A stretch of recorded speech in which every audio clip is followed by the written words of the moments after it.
Ladies and gentlemen, we have with us today Mr. N. Joseph Glass. And there's Hello, supposed to thank you be for having cheering me. right now. It's loading. Just a second. It always happens like this every time. Okay, I'm just going to edit it in. You get a round of applause right now. Cool. All right, so tell me a little bit about yourself. Where you're from? Originally, I am from Brooklyn, New York, and grew up there until my mid to late teens, moved to New Jersey, and then spent some time in Georgia. But right now, for the last 8 years, I've been living in Italy. I'm currently in the city of Milan, and I'm enjoying the Northern Italian culture here. Okay, and what took you there specifically? We came with my grown sons, looking to find ways to help with. There's a lot of immigration here, a lot of folks coming from Africa and other countries seeking refuge, and there's a lot of need to help them. So, kind of in our spare time, we dedicate time to trying to help those folks get settled here. Oh, wow, that's awesome. So do you have roots in Italy then? My great grandparents came from Italy. So fortunately, the country was generous enough to allow inherited citizenship, so I could actually get my citizenship here and live here legally. So yeah, because of the Italian heritage, I've kind of come home 3 generations later. That's awesome. Yeah, I'm half Italian. I couldn't tell you exactly where my grandparents are from. They'd probably slap me on the wrist if they heard that. Um, do you speak Italian then? I'm working on it because my great grandparents only spoke dialect when they went to America. We lost it in our family pretty quickly, so I'm picking it up now that I live here. Hmm. Yeah, awesome. Cool. So, your book, Overlap: The Lives of a Former Time Jumper. You want to give me a brief summary of what your book's about? Yeah, the book focuses mostly on an interview between the inventor of time travel or time jumping, Marcus Hollister. He is motivated by the loss of his wife at a fairly young age. He wants to go back in time to prevent the incident that was a simple mugging that led to her death. And so he fixated on developing some way to go back and figure out a way to save her. And he secluded himself, dedicated himself to that goal. He figured out a way to time jump, but never could save her.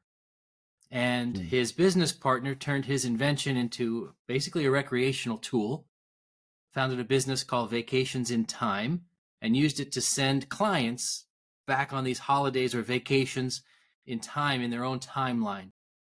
And because they can only travel in their own timeline, Marcus called it the overlap, where their journey kind of overlapped their real life, but they couldn't affect the future. They couldn't change realities. It was just an experience to relive moments in their life. So he went back into seclusion for years, one of the most famous people on the planet, but no one knows anything about him. He never even granted an interview.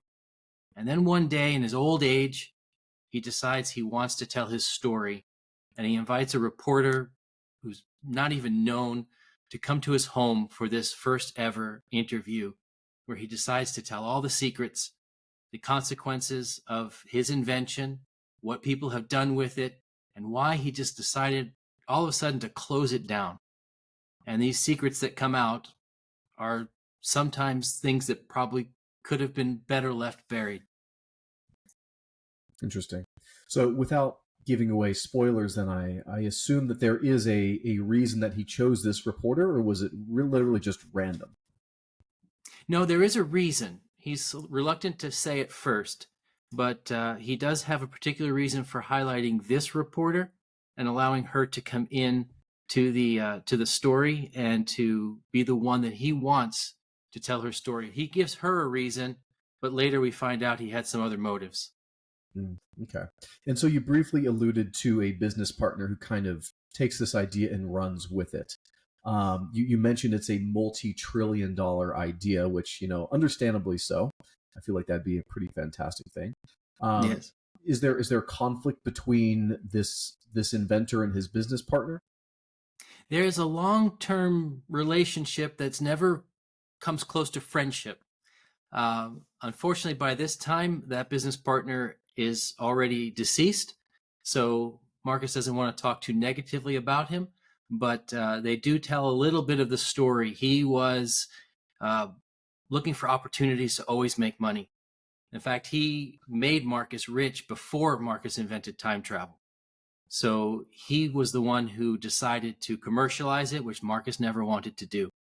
And then there was another aspect of basically a version 2.0 that Marcus was really against trying to commercialize, but his partner Peter pushed for it and got it commercialized. So there's always been some bad blood between them, but to his credit, Marcus doesn't want to speak too negatively of him now that he's deceased. Hmm. Yeah. And so you briefly mentioned that people going back in time, they have the inability to affect the future. Is this a purposeful decision by you, or walk me through that?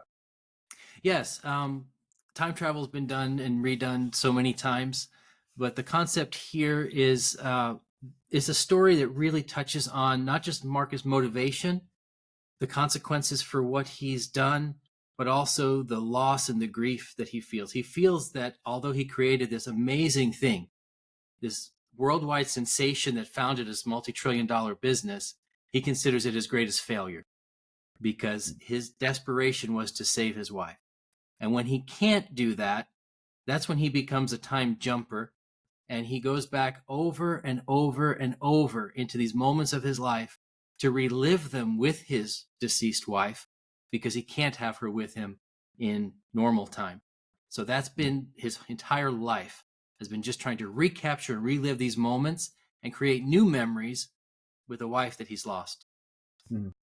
As you say that, it makes me think that he's a little bit of a junkie. Did you ever think that when you were writing it? Yes, yes. In fact, I think once he's even referred to himself as an addict. Hmm. He does get addicted to this, and it's a hard thing for him to break. Hmm. Where'd you gain inspiration for this idea? Some of the inspiration came from a film I once watched that had a concept kind of similar as far as time travel that can't affect the future, but I wanted to go deeper into it and actually pull a lot of Marcus out of myself and some friends of mine when it comes to the aspects of loss and grief and how you deal with it, and how some of us get lost in it, some of us find redemption, find hope, and that's really what Marcus is struggling with. So I pulled a lot of myself out to put into Marcus. Hmm.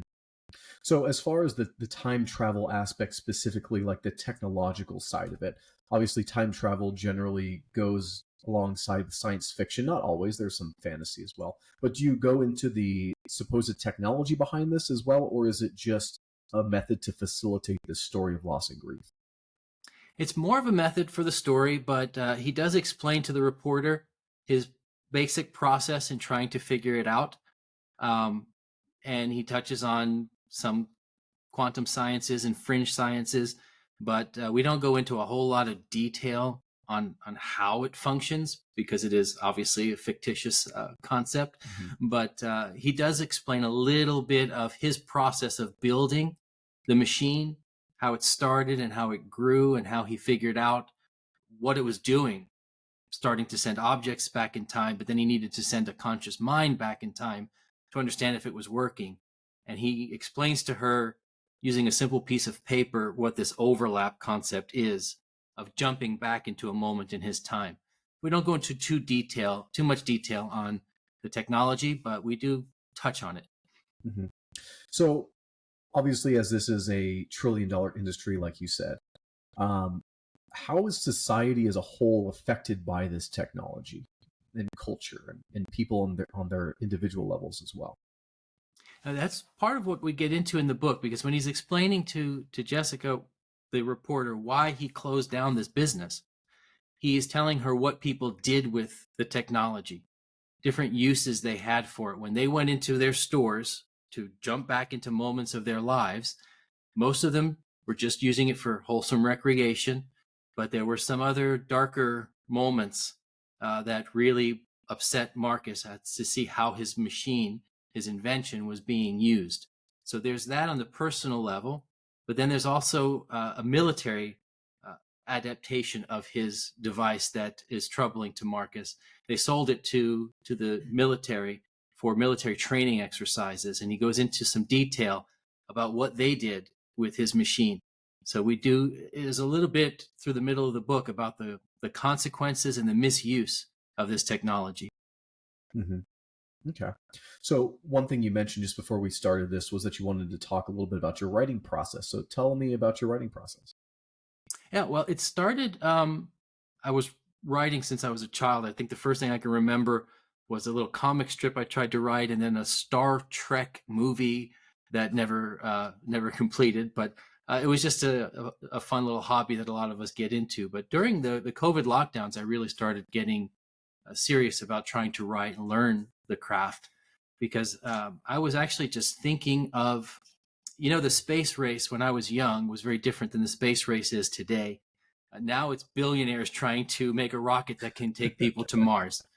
Hmm. So my first story, and it originated from just thinking, what would life be like if we built a colony on Mars? So I just was mental exercises, imagining like who would be there, what would they be doing? 200 years later, where they still don't have an atmosphere outside, what would life be like? What would their challenges, their struggles be? And I started thinking of conspiracies and leading into sabotage. And I started putting people in it, all just mentally.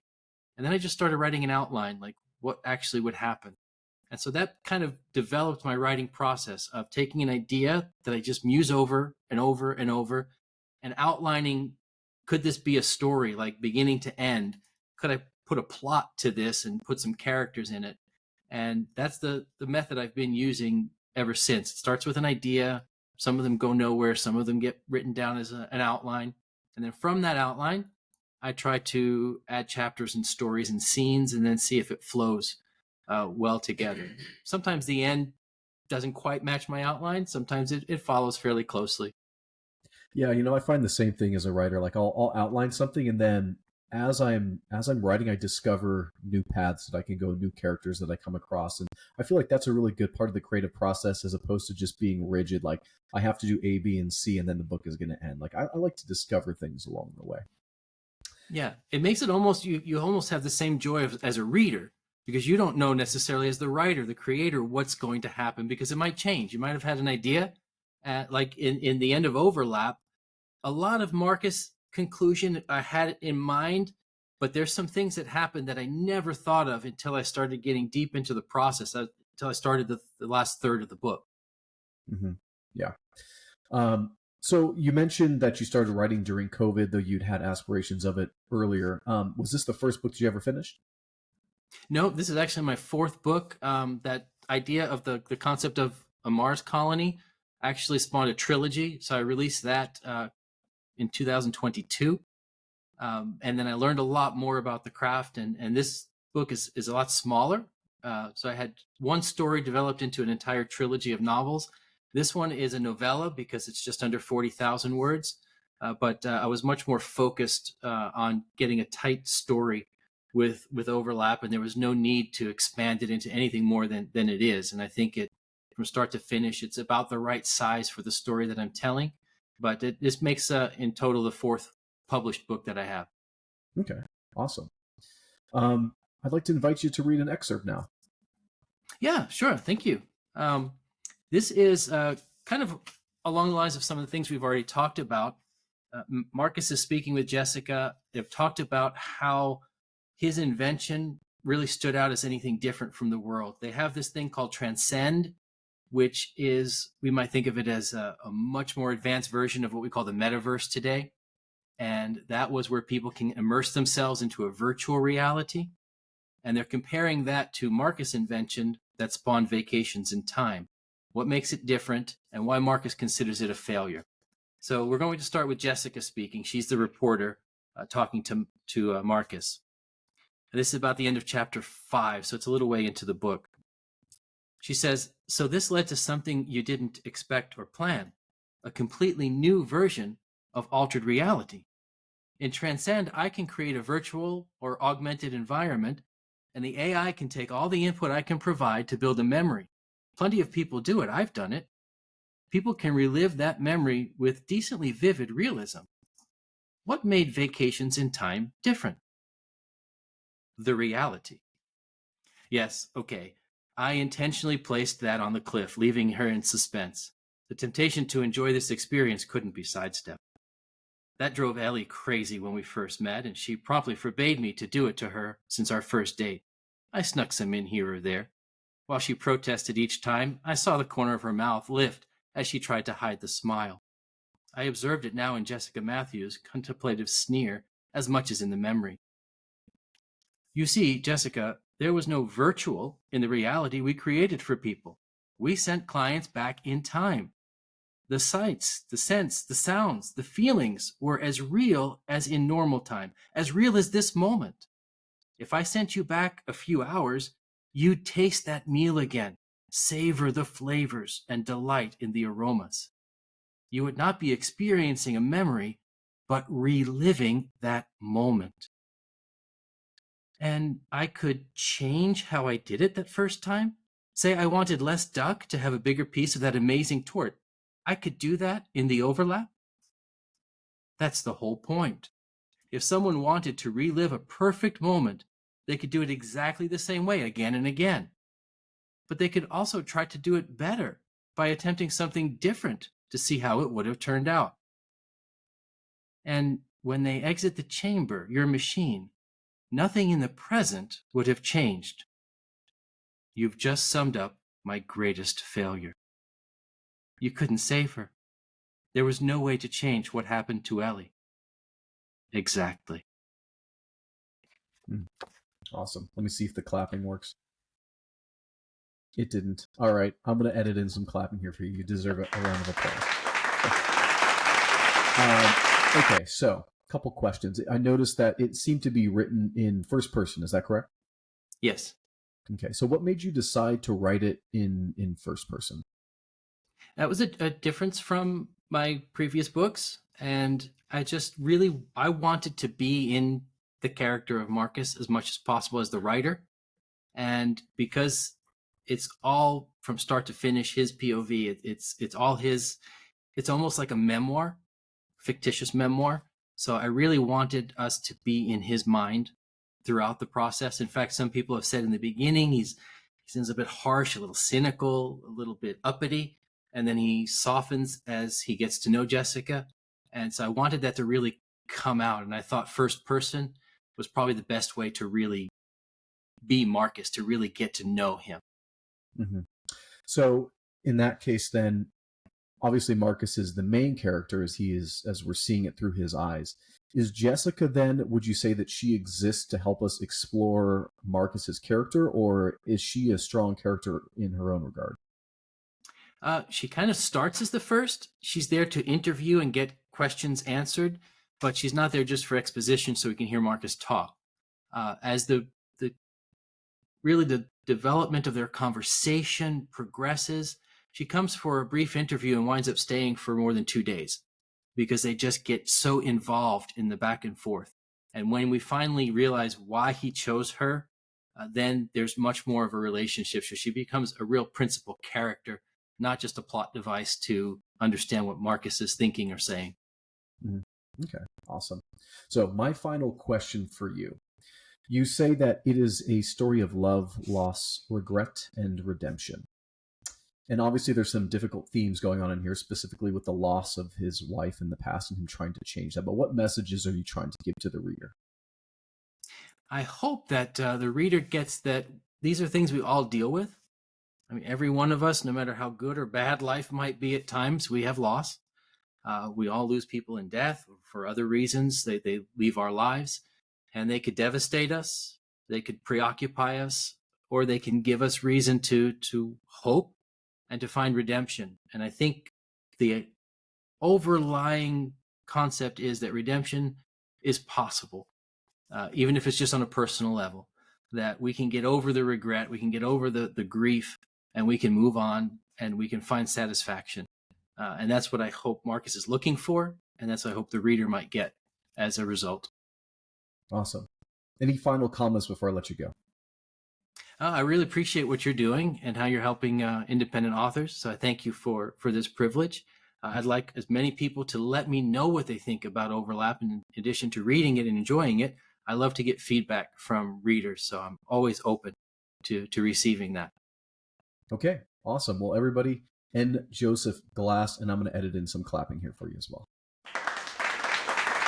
Thank you very much.